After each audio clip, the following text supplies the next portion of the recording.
Job chapter 7. Gotta go with the message.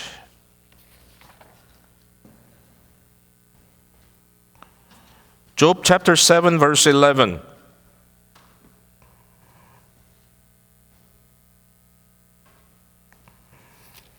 And I will read to the end of that chapter. This is Job crying out to God. Therefore, I will not restrain my mouth. I will speak in the anguish of my spirit. I will complain in the bitterness of my soul. Am I the sea or a sea monster that you set a guard over me? When I say my bed will comfort me, my couch will ease my complaint, then you scare me with dreams and terrify me with visions, so that I would choose strangling and death rather than my bones. I loathe my life. I would not live forever. Leave me alone, for my days are a breath. What is man that you make so much of him, that you set your heart on him, visit him every morning, and test him every moment? How long will you not look away from me, nor leave me alone till I swallow my spit? If I sin, what do I do to you? You watcher of mankind, why have you made me your mark? Why have I become a burden to you? Why do you not pardon my transgression and take away my iniquity? For now I shall lie in the earth, and you will seek me, but I shall not be. If I were to simply consider this poem, I would say it's beautiful. But in terms of what it says, I think it's really anguishing. It's painful. I want you to empathize with Job. This is Job. This is a man who we labeled last Sunday as the suffering servant.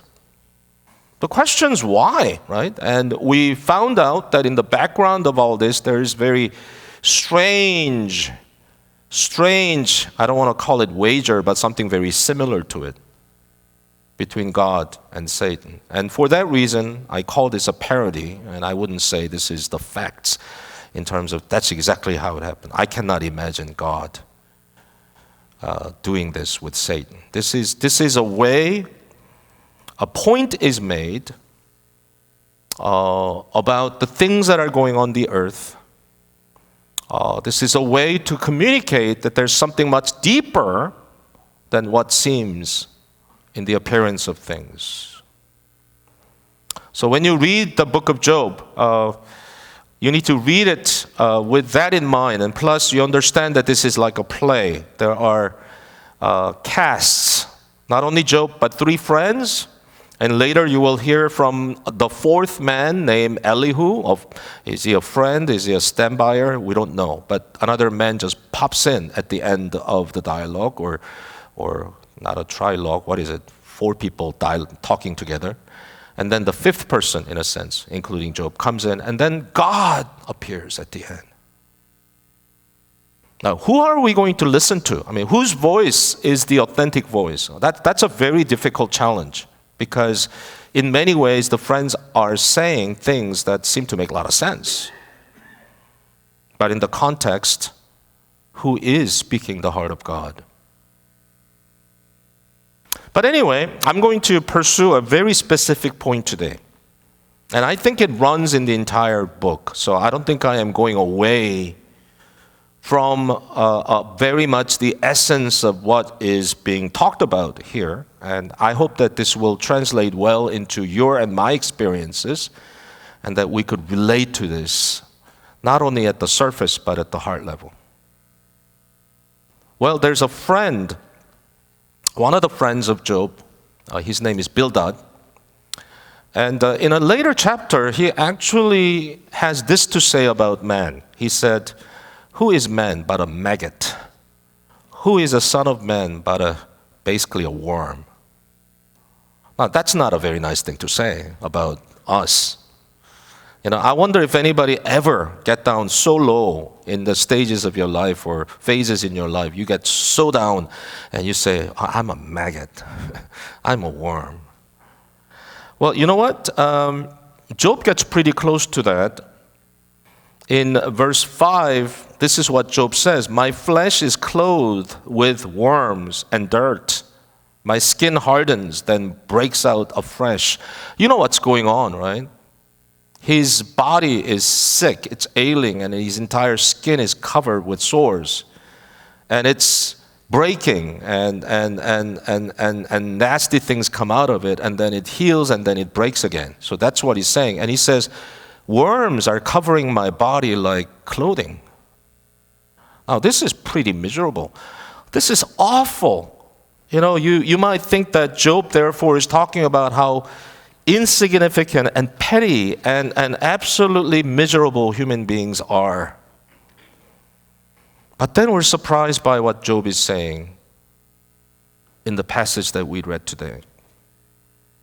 He's actually saying, God, why do you mind me?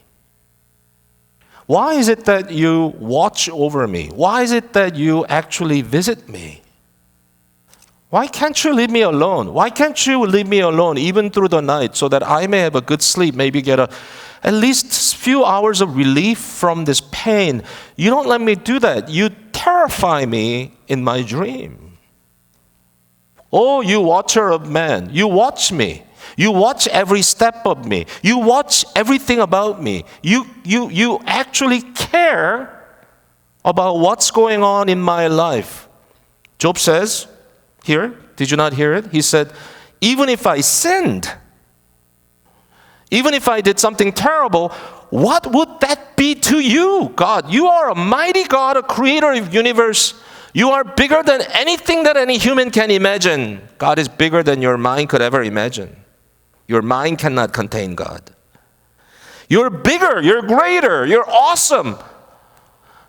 So even if I've sinned, an insignificant me, what does it mean to you? What does it matter to you? In fact, God, can you just pass me by instead of chastising me? Oh, this is remarkable. So while on one hand, we think of men according to the views of Bildad, or maybe even for a moment in the experience of Job, insignificant, miserable, despicable, sinful, dirty human being, nothing but maggots and worms.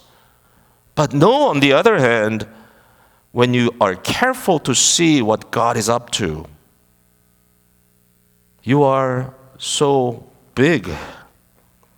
You are so great. This is what Job said. What is man that you make so much of him, that you set your heart on him? This is really confusing. I thought Job was about how insignificant human beings are. No, it seems to be saying something completely opposite. God thinks much of us, maybe too much of us. God does too much keeping for us. God doesn't leave us alone. Everything that happens, God is intervening in our lives. Do you see that? Well, let me move from this direction. First, what is Job saying about his own suffering? Now, this to me is very significant. Chapter 7, verse 11, it says, I will not restrain my mouth. I will speak in the anguish of my spirit. I will complain in the bitterness of my soul. Those two words, spirit and soul, ruach in Hebrew, and nefesh. Literally, this is not your physical life or biological life. This is something about your deeper life. It's about your heart life. It's about your spirit and soul. It's the very depth of your essence. Job says, I have anxiety, I have anguish, I have a depth of pain that's experienced in me. And it's not a physical pain. Well, I don't think he's really saying there's no physical pain. He's saying there is. My body aches. But are there any times in your life when you have lost everything? Like all the stuff that you cherished so long and so much, that thing, that person is gone, and then not only that, your body is completely broken. The times when you feel like, boy, I'm really sick, yet you think about it, you experience it, and you say, it is not that my body aches. My heart aches. My soul is anguishing.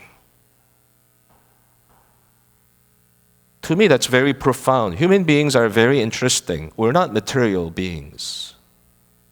Even if when we are hurting outside, we actually hurt inside. Job is saying something very profound. Job is saying, yes, it's my body that is clothed with worms and dirt. Yes, there's physical pain. It's real. And physical pain, yes, it's sharp. It awakens me. It does something to me. But what it does is not simply physical or material. It is heart deep. It penetrates into the depth of my being. And my soul anguish. It's deeper. That's human being. When you are hurt, when you are broken, your heart is broken. Your soul is aching. Why? It's essentially because we are made to be experiencing something far deeper than simply a material me. And that's what Job does. I think Job does it really well. You know what he does? In the midst of the suffering, in the midst of all the trials, what he does is that he turns his eyes and attention towards God. God, to you I will turn. Beautiful, isn't it? And also very hard. Very hard, heartbreaking. Verse 11, therefore I will not restrain my mouth. I will speak. I will complain. The question is, to you. To whom? To whom? To whom are you doing it? And you might think that it's in the form of communication or dialogue with the friends. Therefore, he is saying all these things to his friends. Maybe he's complaining how bad they are, how bad comforters that they are. But no. More and more you read, you realize that Job is not speaking to men. Job is not speaking to a friend. Job is not speaking to a neighbor. He's speaking to God. His suffering translates into the anguish of the heart, the anguish of the soul, and that translates into his attention to God. Somehow, through suffering and pain, our minds turn to God. And that's very natural. That's not unnatural. I know people that are having hard times, and when I talk to them, they just don't say, oh, I lost some money, and I guess I'm just going to get them back. It's okay. But even through the loss, something as material as money in your bank account or money in your business, you could lose that. And when you lose it, it's not simply a loss of money. It turns into the heartache. It turns into the aching of your soul. And when you ache inside, you're not aching against the thief or the robber or whoever, whatever it is. You actually ache in relation to God. This is real. People say, I am spiritually down. Why? Because you are fussing with God. You are complaining against God. You are making issues with God. That's what you're doing. Very natural. It's absolutely natural. And that's what Job is doing. It's a little different than what the friends are saying. For example, Eliphaz is a friend who speaks in chapter 4 and chapter 5. And his points are something like this. Before the eyes of God, you are all sinners. In fact, when you sin, God will judge you. The reason why you're suffering is because you've done something wrong. You know why your children died? Because they are sinners. That's why they died. I mean, it sounds very harsh, but that's what essentially he's saying. You're suffering because you sinned. God deals with you. You see, God deals with you that way. So what you need to do is just go lie flat down on the ground and just ask God to just forgive you. Just get down on your knees and ask God's mercy. What? Very simple. You suffer because you sinned. Therefore, what do? You just lie flat down on the ground and say to God, God, forgive me. God, have mercy on me. That's what you should do. And then Job replies by saying, well, I know that in all this, God is dealing with me. I need to talk to God. I need to turn to God. I need to deal with God. It's right. I need to do it. But it doesn't feel like what you're saying. It's not like God is asking me to surrender. It's not like a wrestler. You're wrestling some counterpart that you can never win. This guy's just way too strong. And he pins you down to the mat and says, just surrender.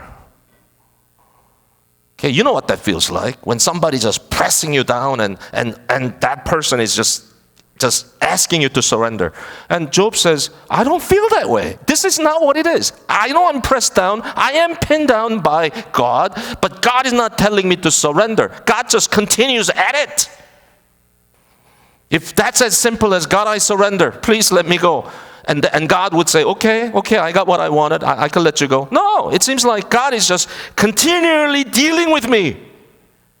In fact, in the midst of this, my conscience is not condemning me. In other words, he's saying, I don't feel like this is because I'm a sinner. I know I'm a sinner. I know I'm insignificant before God's eyes in many ways. Yet, I don't feel like this is what it is. This is not what God is doing because simply he's finding fault in me.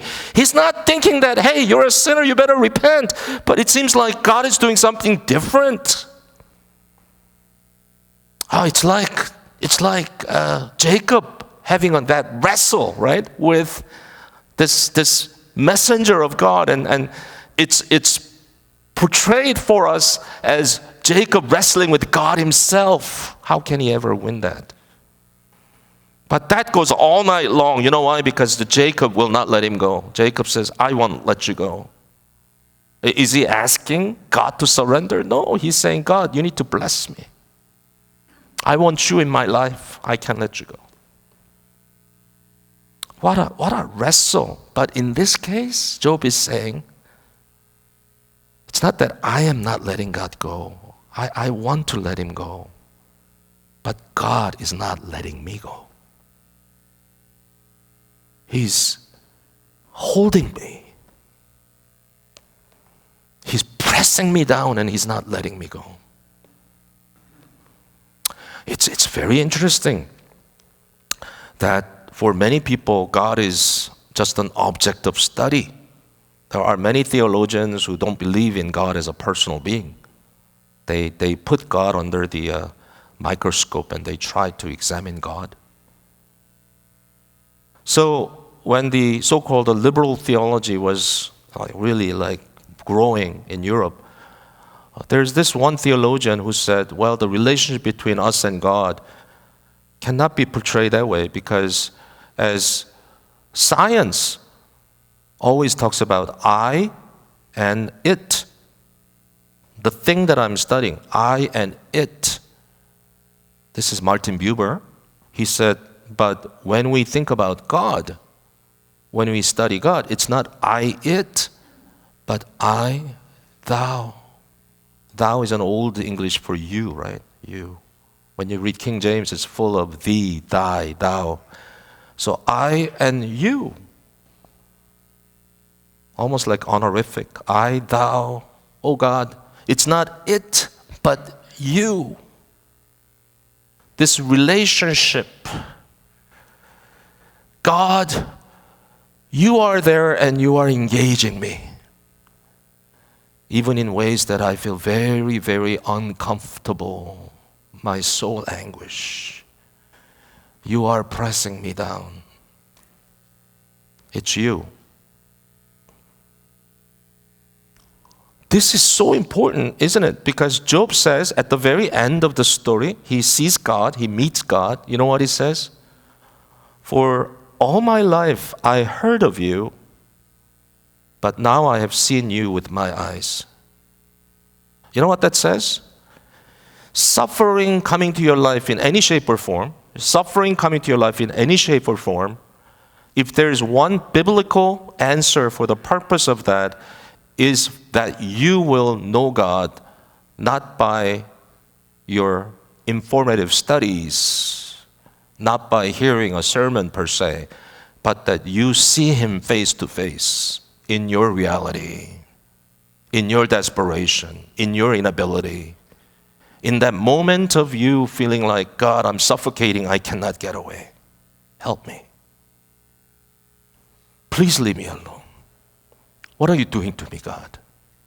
It's that moment you see God face to face. Brothers and sisters, if this generation does not meet God that way, then God is somebody far away. God is someone that is often referenced for your own sophisticated way of life or even religious practice. But in suffering and agony, God will not let you do that. Because at that moment, you either see Him as who He is or He's nothing to you. But human heart is not geared that way. Our heart, our desire ultimately is to seek God. There's no way that the world can fill our heart. There's no way. Imagine a famous singer or entertainer, let's say a great musician standing before a stadium full of audience, 100,000 packed up the audience, packed up the stadium as rowdy and responsive audience, and you go up there to the stage and you sing your heart out and you just did a performance of your life, and all that applause and chanting and all that glorious attention, you feel like you will have a man who is so fully satisfied in his heart. But that man walks down from the stage, the emptiest and the most lonely person on the face of the earth. That's human being. If you can be satisfied with the money, go ahead and do it. You will not die happy. If you think you could be satisfied by going from one person to next just to satisfy your physical craving, you think that's what will satisfy you, you will die miserably, because you know, come to an end, that point where you say, that was not the answer I was looking for. Because you are a human being, you're not made that way. You see, no matter how much chanting and attention you get from people, for that's part of our craving, but when you get them, you know at the end, there's gotta be something more than this. You don't have to experience the end or the depth of all these issues, because you know so well. Some of it is vicarious. You don't have to learn everything by experience, but I don't think that you are that far from that anyway, because you all have aspiration. You tried it, you've done it, but you know that there is a sense of, is this all there is? Because you are made to have this relationship with God. I, thou. You are wrestling with me. You are not letting me go. Because I will never be let go, for I am made this way.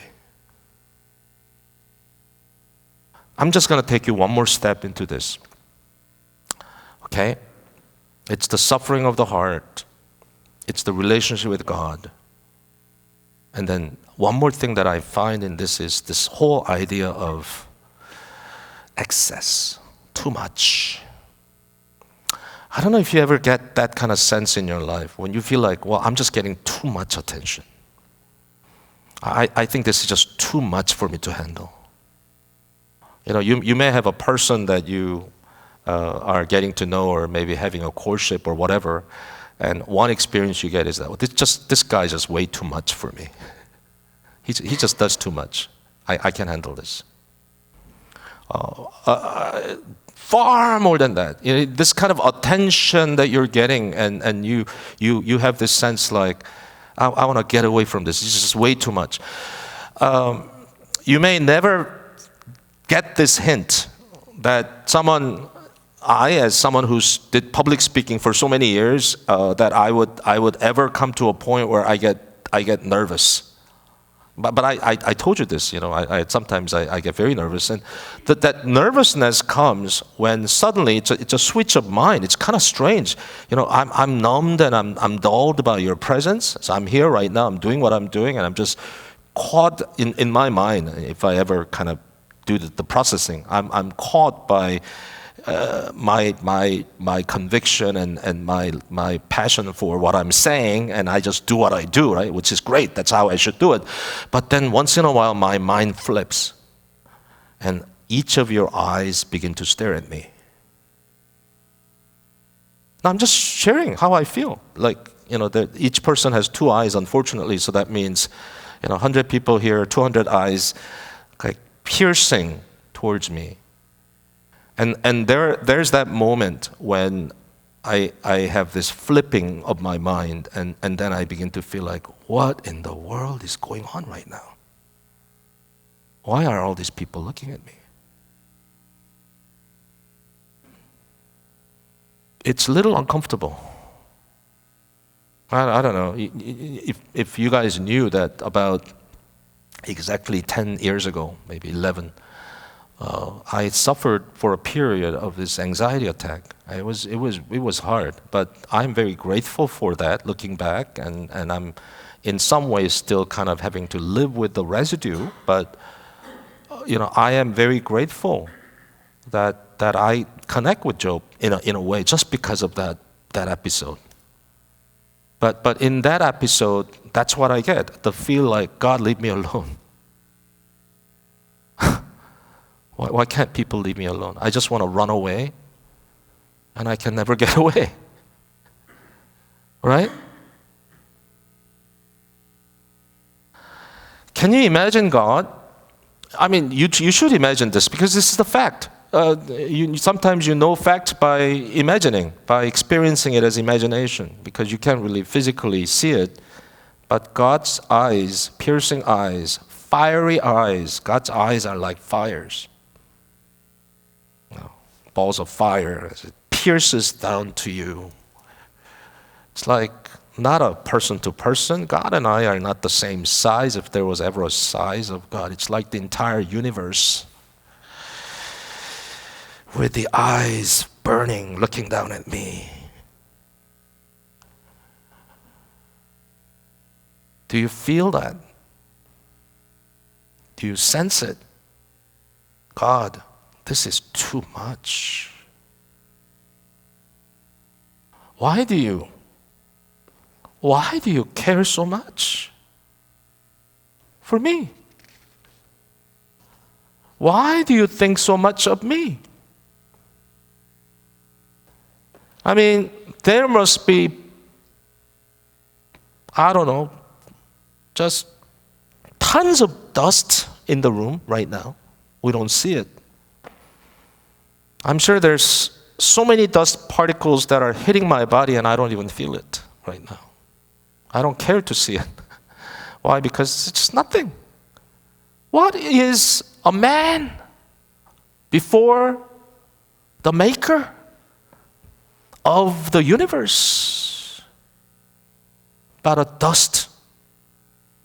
The fact that I hit you, oh God, does it really matter to you? Does it mean anything? But what's amazing is that this God, Job says, is paying attention to you. He's looking at you. He's working on you. He's holding you. He's dealing with you. He's turning you upside down at times. And he pulls you, he pushes you. He does all these things. Why? Now that's a big question, isn't it? Why do you do that? But then, I just want to conclude with this observation. It's a big question I raised, but that's what God does. Isn't it a great mystery that God made you? Why bother? Isn't it a great mystery that this God continues to relate to us in this thing called covenant making?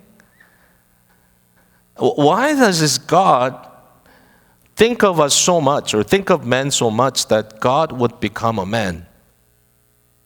I know many of you are pet owners. You have a dog, member of your family actually, so you have elevated their personality to human.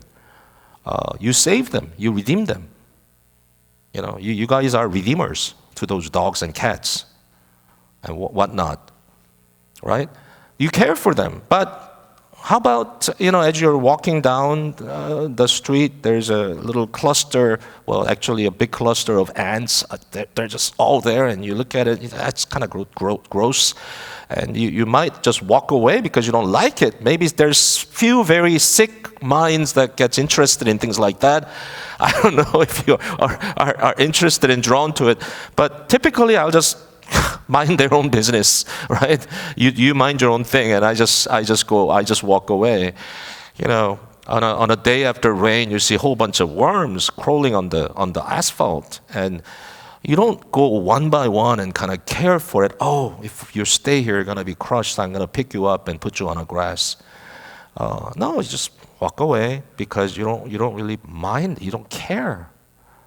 Why would you do that? But here is God. The scope of his relationship with us, or the scale of the relationship, got to be much, much bigger than my relationship with a worm, because we're all creatures. But God is the creator and we're creatures, so it cannot even be that, right? It's got to be far more than that. But this God minds you and I so much that he actually became a man. Now, that's the most unbelievable doctrine that anybody can ever say. We celebrate Christmas romantically. We say, oh, Jesus came, and we celebrate God's birthday. Wow. But can you imagine a God becoming a man? Once that happened, forever.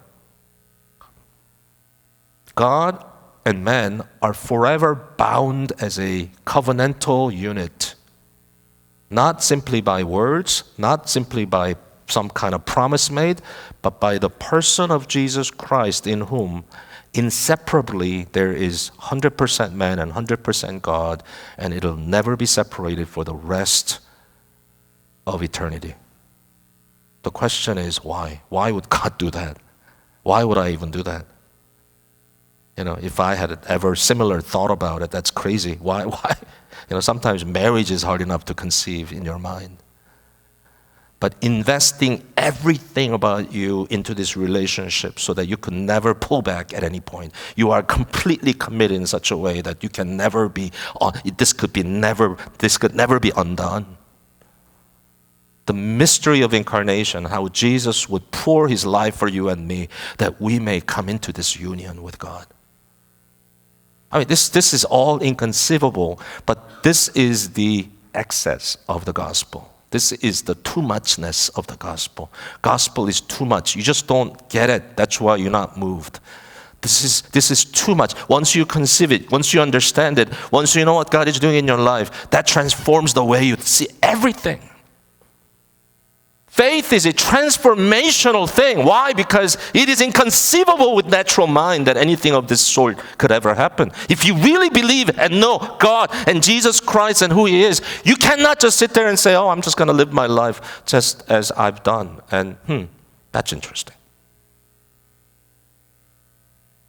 Let me end it with this story. So there's a story in the Bible where Jesus is almost in that moment when he'll be betrayed by his disciple and arrested by a bunch of thugs, and he's going to eventually be crucified and die. It's just a few days prior to that. Jesus is invited to someone's home, and he's there reclining to eat, and there comes this woman. There's a different accounts of this story, so I'm just gonna give you a generic one, right? So this woman comes, and she brings this jar of a very expensive perfume. So apparently this is something that she would have accumulated for her life, right? Don't know why she did it. You don't know where that's going to be used. But somebody calculated the value of that perfume and said it's worth 1 year's wage. Whatever that is, right, in your mind, okay? Whatever you make in 1 year, that's how much this is. And this woman comes to Jesus, and almost shameless before all the people that are watching, she breaks open the jar. It says she broke it, meaning that top is broken, so that once it's broken, you can't save any of this. So she just pours it out on Jesus, right? And then as the perfume is running down the body of Jesus down to his feet, I mean, there's an account as to where it was poured, on his head, on his body, on his foot. But whatever it is, here comes a shocking moment when she takes down her hair and she begins to wipe the feet of Jesus with the perfume that she just poured out on him. Imagine. It's a scandal. So one of the smartest disciples named Judas Iscariot, you know what he did later, right? So he stands up and he says, what a waste. This is too much. This is way too much.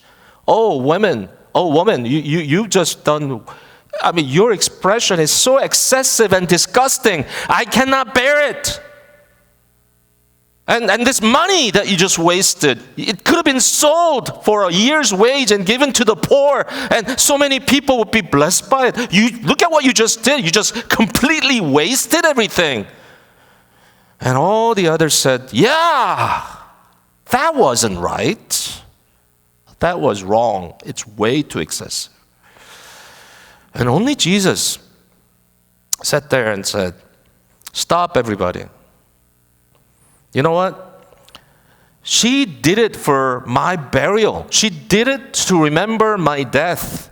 Well, now people are thinking, what's going on here? And then Jesus said, wherever the gospel is preached, this story will be preached alongside. Which meant, what Jesus meant by that is, this excessive pouring of the perfume is the gospel story. In what sense? When Jesus died, far more than a year's wage worth perfume poured out on body of this one man, and the hair of this woman, the glory of her being, the very hair, wiping down the dirty feet of Jesus. If that is excess, if that is too much, I tell you what, if my life is poured out on you, and I give everything that I am to you so that you may live, the whole world should say it's an excess, it's too much. Jesus, this doesn't make any sense. God, you are just overdoing it. But that's what the gospel is. And unless your heart is moved by this, how can you overcome what the world has to challenge you with? Because you're just thinking at the same level with the world. Come to the gospel. Come to this excessive love. Especially if you're suffering, if there's a hardship that you're just dealing very difficult, very hard right now in your life. Don't you know that that's the very moment when the Spirit is yearning for you? God is jealous for you. And it's Jesus knocking at the door of your heart. Open the door and I will come in. I will eat with you. I'll drink with you. I will be with you. See, everything that happens in our life that's surprise and hard to take, that's when Jesus is knocking at your door. Because it's about Him. And He's excessive in His love for us, for you and me. That's the gospel. That's the good news of Jesus. I hope you take it in. And whatever you have to overcome, apply it. Let's pray.